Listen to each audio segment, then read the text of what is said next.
Hello, hello, hello, and welcome back to my channel. Today, I want to talk about Married at First Sight, episode 10, and maybe a little bit of episode 9. And the reason why I want to talk about it is that doggone Chris that's on this season of Married at First Sight is, I'm sorry, honey, he's a full-blown narcissist, and that's one of my favorite subjects on this channel, all right? One of many, but I'm going to say this. This series airs on Lifetime Wednesday nights. We're in season, I believe it's season 12.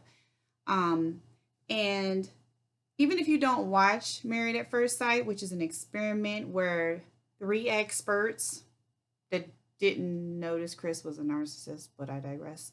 Three experts pair strangers in this experiment and marry them at first sight, and then they go through several weeks of a honeymoon period, actually living together in a neutral apartment. They go through therapy sessions, what have you, to see if they will stay married or get a divorce at the end of the experiment. Some of these couples go on to live a life together, have kids together. They stay married. Some decide to get a divorce at the end of the experiment. This season's making me start to think, is this real? This can't be real, because I cannot even believe that a narcissist, I'm sorry, Chris is a full-blown narcissist. How anyone can't see that is, at this point, is just beyond me. But how he slipped past the experts, three experts, is just mind-boggling to me. So if a narcissist can slip past three experts the way Chris did, you know, a narcissist is going to slip past the average person on the street, which could be you or could be me, right? That's why I got this channel. So we can talk about the red flags and how to notice if you're dealing or recognize if you're dealing with a narcissist. Recognize that that person in your life is a narcissist. If the dating tactics of the person you're involved with is a narcissist, are you dealing with an abuser like this person? So even if you don't watch this series, I felt that it was worth talking about on a video. Basically, some of the tactics that I've seen on this series, especially just bringing up some stuff I saw last night, episode 10, just so we could talk about it. I guarantee someone that sees this video can say, oh gosh, I've dealt with something like that before. I've seen this before, because these narcissists have the same patterns.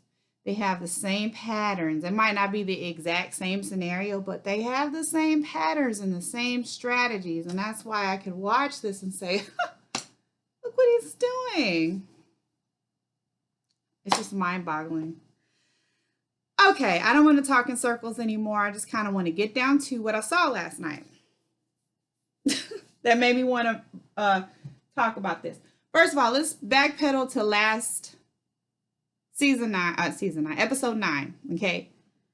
Now, this guy has taken his counterpart that they paired him with and married him to, Paige. He's taking her on a roller coaster ride. So let's just go back to the beginning real briefly. They got married. He said he wasn't physically attracted to her, even though she's a very accomplished young lady. She's an accountant. She's a realtor. She's very well educated. To me, she's beautiful.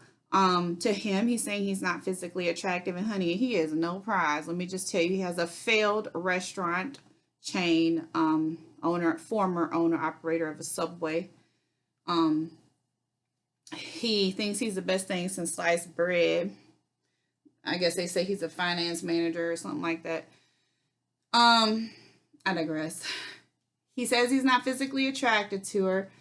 She has very strong religious convictions. He claims he has strong religious convictions, honey, but he's a charlatan. He's putting on charades. He ain't it, honey. He's not.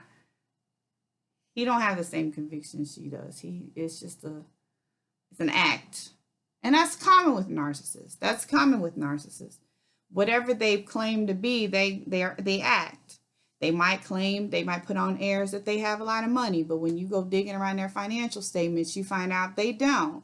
It's all an act. It's all for show. They're driving around in a leased vehicle. The credit's bad. They act like, they might have all the fancy clothes, but their credit cards are ran up. Usually their show is nothing like what's under the surface. If they're prominent in the church, usually they don't really have a relationship with God, not a real one. And that's kind of like him. I bet you if I saw his financial statements, it would tell a whole different story than what he's trying to portray on TV. And anyway, he's too much. I'm digressing again. I like digress a lot. Sorry. All right. So he's really interested in the way he looks. I guess, drives a Lexus. He thinks he's all that in a bag of chips. He's not attracted to Paige physically. He made that clear. But it didn't keep him from jumping in the sack with her the night they got married at first sight and sending her mixed messages. And the next morning it was like, I'm not physically attracted to you, even though we had sex last night.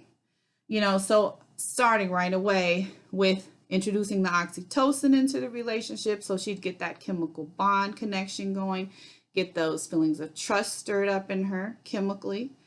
But giving her the intermittent reinforcement. Hey, I like you because I'm having sex with you. I don't like you. Devaluing you the next morning. I'm not attracted to you. I'm telling you, you're ugly, basically. Just not saying it that way, but I'm not attracted to you. It's like saying you're ugly. Just terrible, just terrible. But you weren't so ugly to where I didn't want to have sex with you a few hours ago. This is abusive. This is abusive. That's how the relationship started. They had sex every single day, unprotected, on their honeymoon. Mind you, these are strangers. But in her mind, her religious convictions, which are more of a toxic spirituality, if you ask me, were telling her, hey, this is your husband. You can do that. He's still a stranger, sis. Still a stranger. You married a stranger. Let's keep that straight. But she proceeded, unprotected sex, got those feelings of oxytocin increasing daily because they have unprotected sex in the beginning of the relationship. But that's what abusers do. They accelerate that sexual experience. I say it all the time, and I probably said it in the last video about Married at First Sight. Can't remember what I said, but I'm going somewhere with this. Okay, so that was the beginning of it.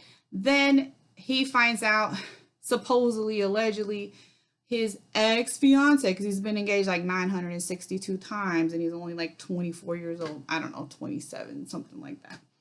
He's been engaged too many times. He says, oh, I got her pregnant. She's 6 weeks pregnant. That's a whole nother situation. And now the triangulation begins. He's introducing another woman into a relationship. Whether the pregnancy was real or not, I don't know. I'm not there. I'm not witnessing that situation. I just know what's happening is triangulation. What is triangulation? Okay. What's the definition of that?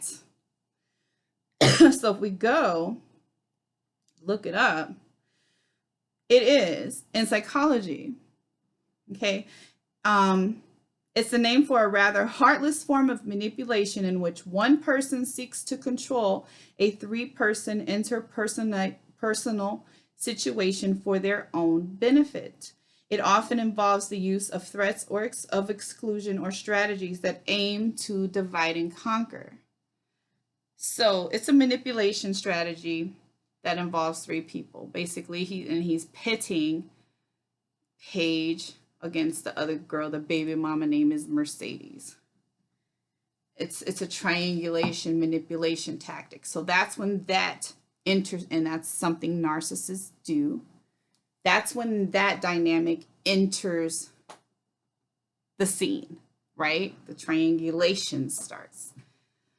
So you got that going on. So this Mercedes chick becomes the third wheel in the relationship with this whole baby thing, even though so she's 6 weeks pregnant, and every conversation revolves around the Mercedes and the 6 week pregnancy, and then the triangulation going on, and the constant devaluing of Paige, who's just kind of been drugged into this situation unfairly. Okay, so we got that going on. All right.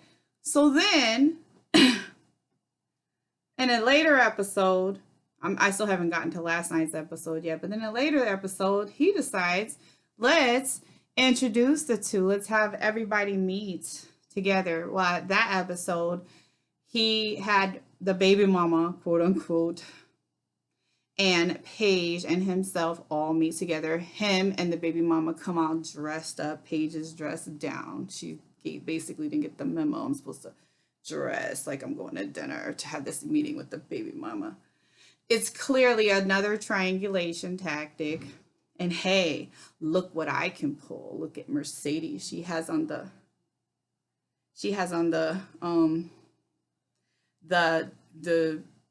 bodycon dress or whatever, and look at how fabulous she looks with her lotion down legs, and look at Paige just with her little jeans on and her, all looking like the round the way girl. It was clearly like a competition type thing going on, but like I said, triangulation.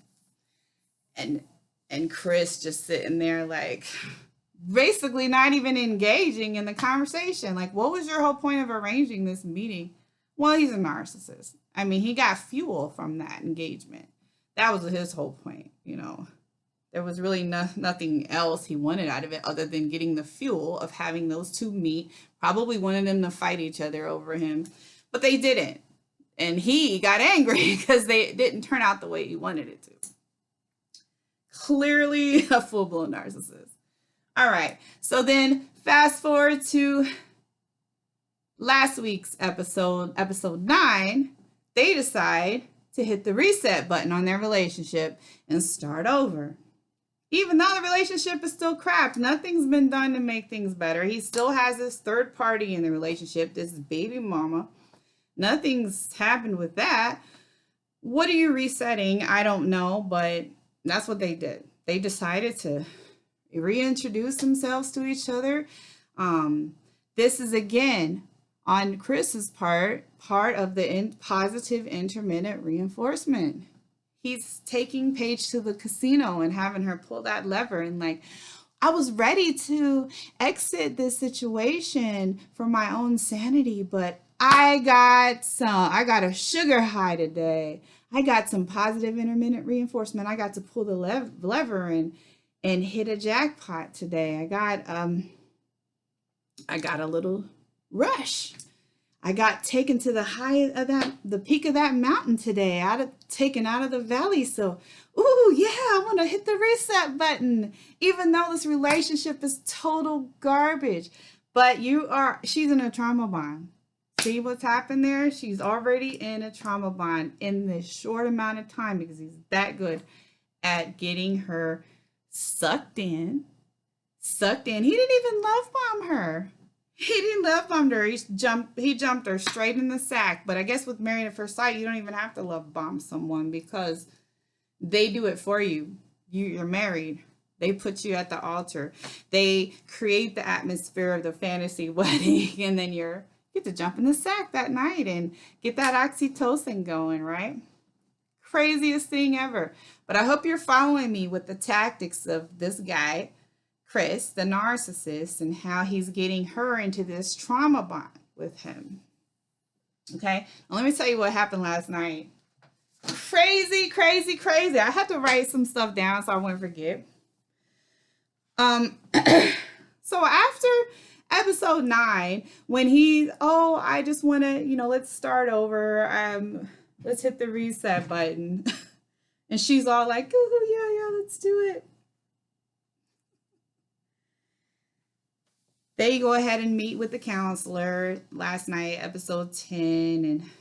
And now he's already taken her back to the valley just that quick. Soon as he gets over there, she's trying to talk to him. He's on his phone, ignoring her, showing her, you know what, you're not worth my time. I'd rather have my face buried in my phone, and whoever I'm talking to is more important than you. Devaluation. So the counselor, Viviana, in her blue dress, was like, what would you like to get out of this situation? What are you looking to get at this time? You know, I know you guys been having some trouble. She was like, I'm real simple. All I want is a phone call or a text every day. This your husband. Y'all hit the reset button. You mean you just want a phone call or a text? You want him to, here's another term I'm gonna throw at you, breadcrumb you? Girl, what made your standards so low? What made you think that's acceptable? Like, you know, she really needs to do some self-evaluation and figure out at what point in her life, what made her get to that point where she thinks getting a text message or a phone call from her husband is enough because she views herself as simple. Like, why don't she feel like she deserves more than that? You know, these are questions we need to ask ourselves. Like, if you ever get to that point where you just think getting a text message or a phone call from your husband is enough, that's a bad place to be in. I just want to point that out. Now, she says that when she calls him, I guess she doesn't get through. She has to leave a voicemail. What do you see him doing every time you see him, including right now? He got his face buried in the phone. So you know when you calling him, he's holding his phone in his face and he's letting you go to voicemail. That's disrespectful. He doesn't respect your time. He doesn't respect you. He knows you know he's sending you to voicemail. So how much are you saying, or what kind of message are you sending about the way you value yourself if you feel that's acceptable? You're not going to question. I know you got your phone in your face all the time, including right now. But when I reach out to you and call you, you send it to voicemail. And all I want you to do is answer the phone. Raise your standards. This is what gets people in these messes. You sitting around waiting for a narcissist to throw you some breadcrumbs like it's a prize. So if anybody on here doing that, stop it. I just want to say that right quick. Okay. Now, I'm going to fast forward a little bit. They decided to make a date because he was like, well, I don't want to sit on the phone and talk or whatever, and I don't want to sit on the phone and text. Let's just do something in person. Let's hang out. Oh my gosh, I hate that. Like, if I meet a guy, I'm in a dating phase. I really haven't dated too much, but if I come across somebody worthy of dating, somebody I like or whatever, because I am single, if they tell me they want to hang out, I'm going to run the other way. I don't want to hang out. Like, I am not a piece of laundry. I'm not a piece of laundry. You're not about to just hang me out to dry. We're not going to hang out. Have a plan. Meet somebody that feels like you're worthy enough to be with, where they can actually make a plan. Because if they don't have enough energy to even come up with a plan to be with you or to spend time with you, it's not worth your time. And you're going to feel it later on down the line. You don't want to be somebody's hangout buddy. And that's what he said. Well, I just want to hang out. Okay. Now I digress, but that's true. Every time I've, in my younger days, spent time hanging out, it never went anywhere.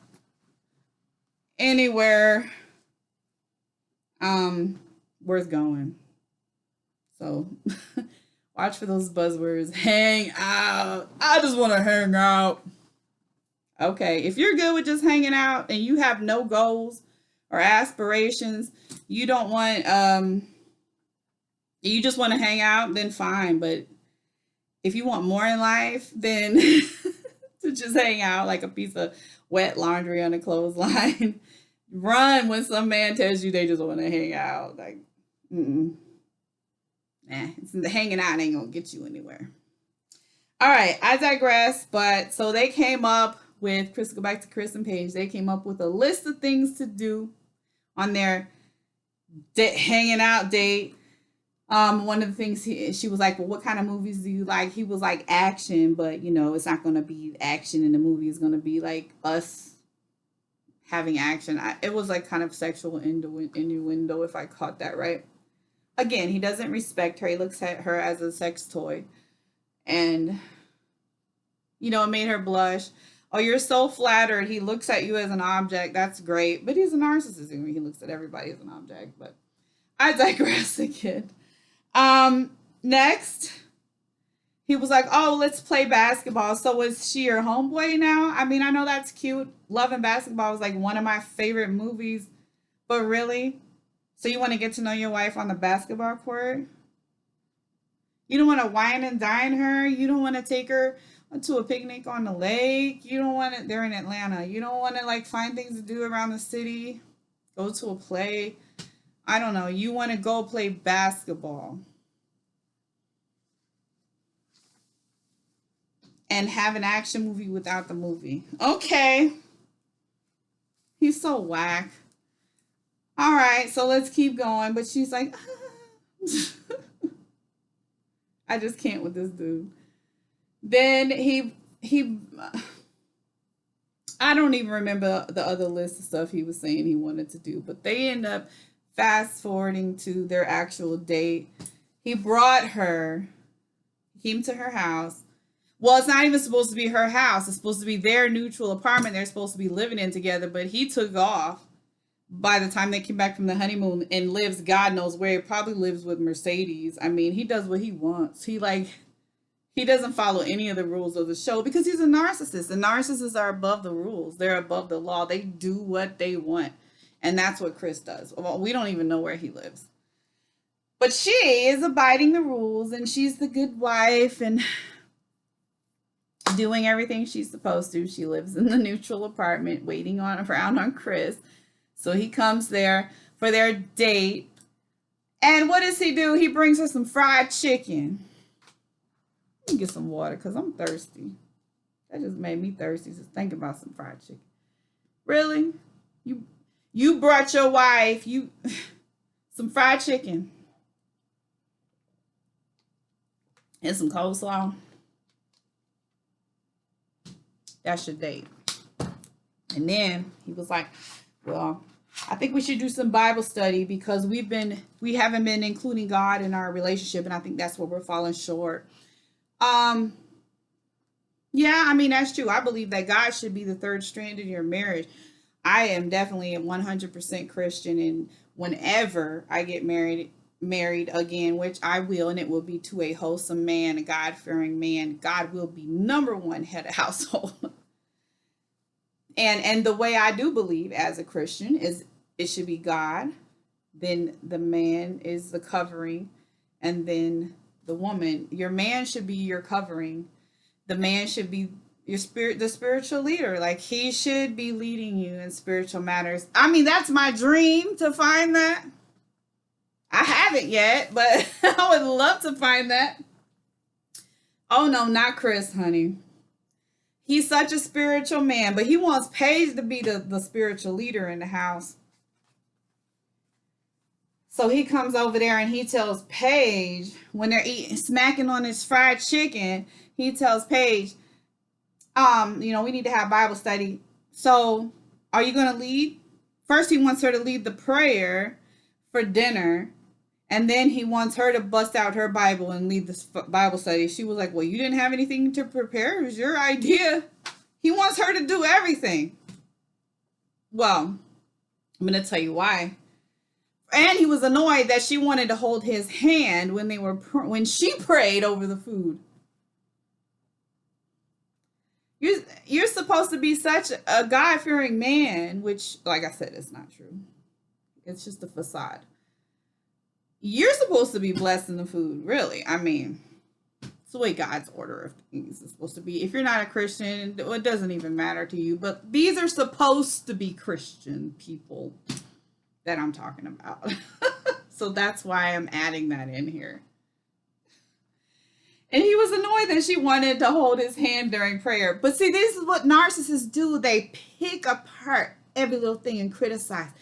You gotta hold my hand, I'm praying, That's kind what people normally do. Like, even if you go to church, people might hold strangers' hands. I mean, people just do that. It's kind of normal. But a narcissist will, as part of their devaluing strategy, they'll nitpick and do subtle digs about every little thing, right? He is such a piece of work. Anyway, then he wanted her to lead the Bible study. I mean, I think Bible study is a time where you could come together, share ideas, share scriptures. It doesn't necessarily have to be him leading, but it was his idea. He should came up with some material, and he should have led the Bible study. No, he wants everything to fall on her. But see, he wants her to be his spiritual covering, which is backwards in the Christian faith. And he wants, see, that way when he messes up, which he will, he can say, see, you weren't covering me right. And see, the narcissist can come out and blame shift and put everything on her about what she wasn't doing right. See, that's what his strategy is going to be, by making her his covering and by making her his spiritual leader. See how that works? He has a strategy to this. He has a strategy to that. He's going to make her accountable for all his wrongdoings, make her accountable for all his shortcomings, because he's making her his spiritual leader and spiritual covering. I'm just warning y'all, that's how they work.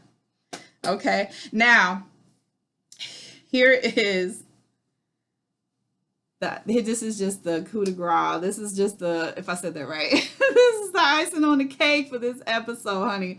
This just made me, this is floored me. So remember the baby mama. They're sitting down after having their little meeting, smacking on the chicken. He was like, yeah, so speaking of baby, the baby situation, I just wanted to let you know that, 6 years ago, my baby mama, I mean, he probably didn't word it like that. I think he said my ex-fiance. But I'm going to say my baby mama, because that's what she supposedly is. My baby mama got in a car accident, and she was so damaged that she hasn't driven in 6 years, and she's been doing ride shares and taxi cabs and buses to get around. And, my king or queen is coming into the world soon, and I couldn't be having my king or queen riding around on buses and ride shares. So I went and got my ex-fiance a brand new Mercedes. A Mercedes for Mercedes. Yeah, that was a dinner conversation. Okay.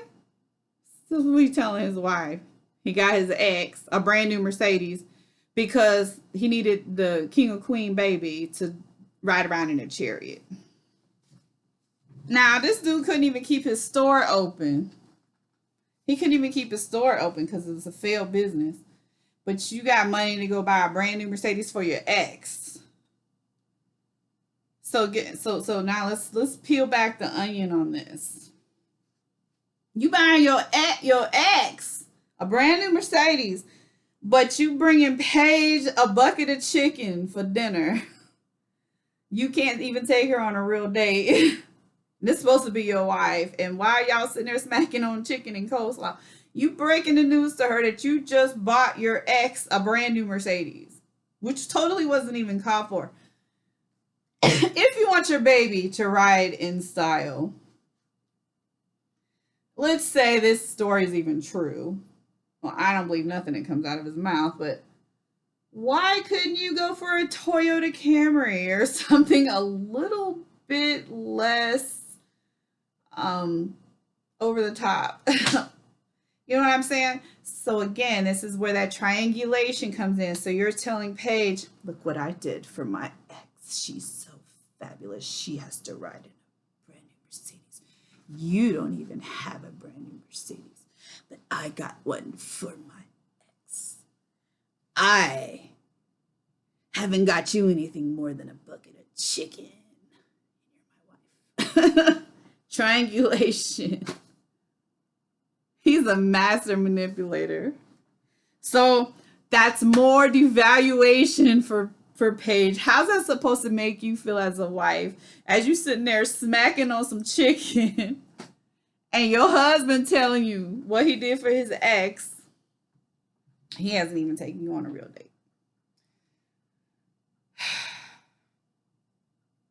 Can't even keep his restaurant open, but he can go buy a Mercedes. Now, I'm going to peel back the onion a little bit further. I bet you he's a narcissist. I bet you he's completely exaggerating that situation. He might have like signed a lease for her, maybe put down the down payment or something, and she's probably stuck with that payment. Like, I don't believe nothing the narcissist says. I don't think he just went and plopped down $50,000 on a car or whatever. Like, I don't believe that at all. Not at all. I don't think he's anything like what he's portraying to people. And on top of that, I kind of feel like, I could be totally wrong, but I almost feel like Mercedes and Chris kind of conspired to go on this show just to kind of get fame. I feel like that they were still a couple and they wanted to find a way to get fame. Maybe do their own spinoff or something. I don't know. They're up to something. Something is wrong with this picture. I don't believe any of that. But as a narcissist, that whole story, the way he did that, he wanted to inflict pain on Paige and say, look what I did for my ex. You are not worth it because I'm not attracted to you like that. Which he's told her many times. I don't feel a connection with you, but here's some chicken. You want a wing or a thigh? You know what I'm saying? Again, just more, he likes that. And I think he was sitting there waiting for her reaction so he can get fuel. He could feel that fuel from her reaction, like, oh, she's angry. She feels inferior to Mercedes right now. I can feel it. I can feel it. I'm getting a buzz. I'm getting a high. I'm telling you, that's how those narcissists are, honey. And that's what I was catching off that whole episode. He was just sitting there watching her, waiting just to feel that fuel coming off of her. She just sat there and smiled at him. She got a lot of composure about herself because I would have just rolled my eyes, got up, and walked away. I wouldn't even be dealing with him this far. I mean, I would have been done dealing with him a long time ago. She's really good. She's good. I know this has been kind of a colorful video, not very serious. We are talking about a TV show here, but excuse me, I thought by maybe bringing up these characters on this show, I could point out some red flags that maybe one of you could identify with. Maybe you've seen before, or maybe you might see in the future. And if you do, you might want to think about running away from a person like that, because this character on this show, if you ever do watch it, this is a narcissist, honey. This is a textbook narcissist. If you haven't watched it yet, just catch one of the episodes and look for Chris and Paige, and you will see. It's oozing out of his pores. Like, this is definitely a narcissist. There's no question about it. All right. Well, I had fun today talking about this. I hope you enjoyed. I'll be back with another video soon. I hope you enjoy the rest of your day, week, or whatever time it is that you're watching this, and I'll catch you next time. Thanks. Bye.